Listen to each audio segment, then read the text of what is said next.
बिस्मिल्लाहिर्रहमानिर्रहीम। अस्सलाम वालेकुम। मैं हूं एडवोकेट हाफिज़ गौहर अली।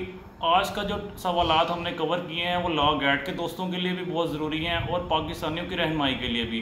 तो सवालात कुछ इस तरह से हैं कि मजलिस शूरा यानी पार्लियामेंट कितने ऐवानों के ऊपर मुश्तमिल है, कौमी असम्बली के मेंबरान की तादाद कितनी है, आज़ाद उम्मीदवार कितने दिन में पार्टी ज्वाइन कर सकते हैं, इसके अलावा ख़वातीन की रिज़र्व सीट्स कितनी हैं, नॉन मुस्लिम की सीटें कितनी हैं। इसके साथ साथ हम कवर कर रहे हैं कि जनरल इलेक्शन के बाद कौमी असम्बली में सबसे पहले किसका इंतखाब किया जाता है, स्पीकर और डिप्टी स्पीकर के अख्तियारात क्या हैं, अगर स्पीकर मौजूद नहीं है तो उसके फ़राइज़ कौन सा अंजाम देगा, अगर डिप्टी स्पीकर भी मौजूद नहीं है। इसी तरह अगर असम्बली डिज़ोल्व हो जाती है तो उसकी सूरत में सबसे एंड पे कौन सा अहदा बाकी बचता है। इसके अलावा सदर के क्या अख्तियारात हैं असम्बली सेशन बुलाने के हवाले से, अगर आम मेंबर्स ने अगर पार्लियामेंट का इजलास बुलाना है तो इस हवाले से क्या लाया अमल है। तो आज की इस वीडियो का आगाज़ करते हैं। मजलिस शूरा यानी पार्लियामेंट। मजलिस शूरा यानी पार्लियामेंट ये दो ऐवानों के ऊपर मुश्तमिल है और ये दो ऐवान हैं कौमी असम्बली और सेनेट, और इसके साथ ही इसको ऐड किया गया है प्रेसिडेंट को, यानी कि तीन लोग हो गए, सदर, कौमी असम्बली और सेनेट। अब इसके बाद सवाल है कि कौमी असम्बली के मेंबरान की तादाद कितनी है। कौमी असम्बली के मेंबरान की तादाद 342 है। अब ये 342 की कैलकुलेशन किस तरह से है ये मैं आपको बता दूँ। 272 लोग जो हैं वो इलेक्शन के थ्रू आते हैं, और जो रिज़र्व सीट्स हैं जिसमें ख़वातीन की 60 हैं और नॉन मुस्लिम्स की हैं वो हैं 10। ये सारी अगर आप कैलकुलेट करें तो 272 जनरल सीट्स हो जाती हैं, 60 ख़वातीन की हो गई, उसके बाद अगर 10 नॉन मुस्लिम की मिलाई जाए तो ये 342 हो जाती हैं। अगर इसके बाद अगर माइंड में सवाल आता है कि ख़वातीन की रिज़र्व जो 60 सीटें हैं वो किस तरह से वो उसको ऐड करते हैं, कौन सी पार्टी को कितनी सीट्स मिलती हैं ख़वातीन की, तो इसका जो तनासुब है वो इस तरह से बनाया जाता है कि फ़ी जो सीट के पीछे अगर 3 लोग अगर कोई पार्टी 3 MNA जीतती है, मैं मिसाल के तौर पे कह रहा हूँ, तो उसको एक रिज़र्व सीट ख़वातीन की दे देते हैं, तो वो अपनी मर्ज़ी की किसी भी ख़वातीन को उसमें वो पार्लियामेंट के अंदर उसको नुमाइंदगी दे देते हैं, और नॉन मुस्लिम का भी यही क्राइटेरिया है। इसके बाद सवाल है आज़ाद उम्मीदवार कितने दिन में पार्टी ज्वाइन कर सकते हैं। पब्लिक नोटिफिकेशन के बाद, वो जो ऑफिशियल नोटिफिकेशन के बाद 3 दिन के अंदर अंदर ये लोग पार्टी ज्वाइन कर सकते हैं किसी भी पार्टी को, और कौमी असम्बली की जो मुद्दत है वो 5 साल है, अनटिल और अनलेस के असम्बली डिज़ोल्व नहीं हो जाती।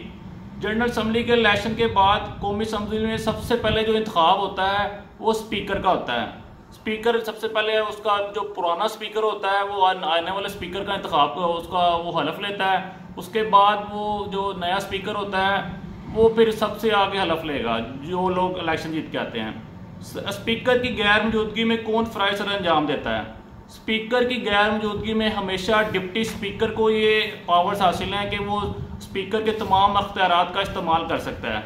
उसके बाद अगर सवाल है कि अगर दोनों ही मौजूद ना हों तो फिर क्या होगा, स्पीकर भी मौजूद नहीं है, डिप्टी स्पीकर भी मौजूद नहीं है, तो ऐसी सूरत में क्या होता है कि असम्बली जो है वो खुद ही इसका क्राइटेरिया तय करती है कि अब नया स्पीकर कौन होगा।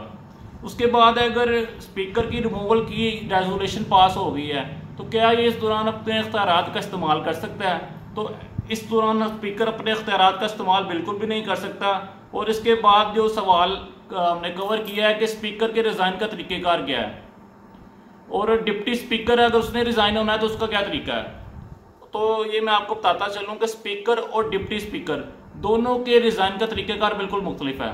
अगर स्पीकर ने रिज़ाइन करना है तो वो क्या करेगा, वो रिटर्न लिख के उसको प्रेसिडेंट के पास वो जमा करवाएगा अपना रेजिग्नेशन, और इस तरह अगर डिप्टी स्पीकर ने करना है तो सेम प्रोसेस जो है ये इसके सामने पेश करेगा अपना स्पीकर के आगे डिप्टी स्पीकर।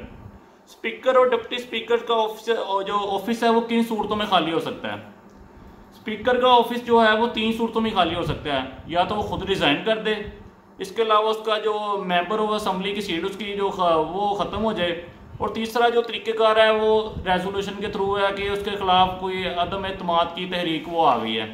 इसके बाद मैं आपको बताता चलूँ कि वोटर की क्या क्वालिफ़िकेशन है।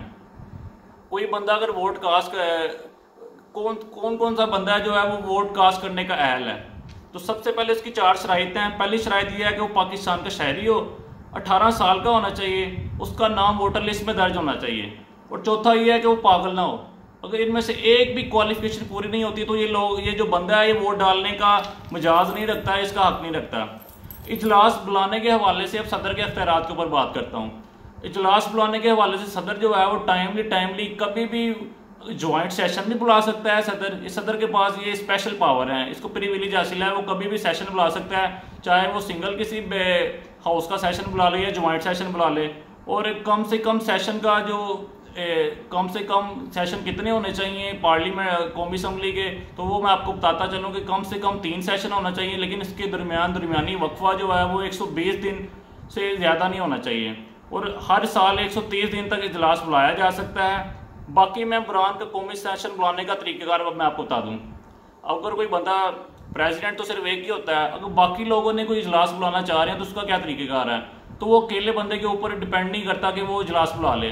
तो उसके लिए तरीक़ेकार ये है कि 1/4 जितने भी लोग पार्लियामेंट का हिस्सा हैं उसका 1/4 रिटर्न के तौर पे रिटर्न साइन करके एक रिक्वेजिशन स्पीकर को भिजवाएगा कि हम जो सेशन जो बुलाना चाहते हैं। तो उसके बाद स्पीकर जो है वो 14 दिन के अंदर अंदर इसके ऊपर वो इजलास बुलाएगा। इसके बाद जो सवाल है कौमी असम्बली के फैसले किस तरह से होते हैं, यानी कि इसमें वोटिंग का क्या तरीक़ेकार है, क्या स्पीकर वोट कास्ट कर सकता है। तो इसमें इस तरह से है कि हमेशा जो जितने भी फैसले होते हैं वो मेजॉरिटी के थ्रू होते हैं कि मेजॉरिटी अगर किसी रेजोल्यूशन को पास करती है तो वो एक्सेप्ट हो जाती है, अदरवाइज रिजेक्ट हो जाती है। और अगर जो वोटिंग है वो बराबर हो जाती है फिर क्या तरीक़ेकार है, तो उस सूरत में स्पीकर सिर्फ वोट कास्ट कर सकता है, अदरवाइज स्पीकर वोट कास्ट नहीं कर सकता। और इसका कोरम अगर मैं बताता चलूँ कि कम से कम कितने लोग होना चाहिए इजलास जो चल रहा है, अगर इजलास के दौरान स्पीकर को पता चलता है कि इतने लोग मौजूद नहीं हैं तो वो इजलास को सस्पेंड भी कर सकता है, उसको प्रोरोगेट भी कर सकता है, यानी कि उसको मुलतवी कर सकता है। तो 1/4 जितने लोग पार्लियामेंट का मेंबर्स हैं उसका अगर 1/4 मौजूद नहीं है तो स्पीकर जो इजलास जो है वो मुलतवी कर सकता है। आई होप कि आपको आज का ये लेक्चर समझ आ गया होगा। काइंडली इस चैनल को लाइक करें, सब्सक्राइब करें और बेल आइकन पर जरूर क्लिक कीजिएगा। अगले जो लेक्चर है उसमें आपको बताऊंगा सदर की पावर क्या है और नेशनल असम्बली डिसॉल्व करने का तरीक़ेकार क्या है, उसके अलावा क्वालिफिकेशन ऑफ मेंबर कितनी क्या है और डिसक्वालिफिकेशन ऑफ मेंबर क्या है। थैंक यू, अल्लाह हाफिज़।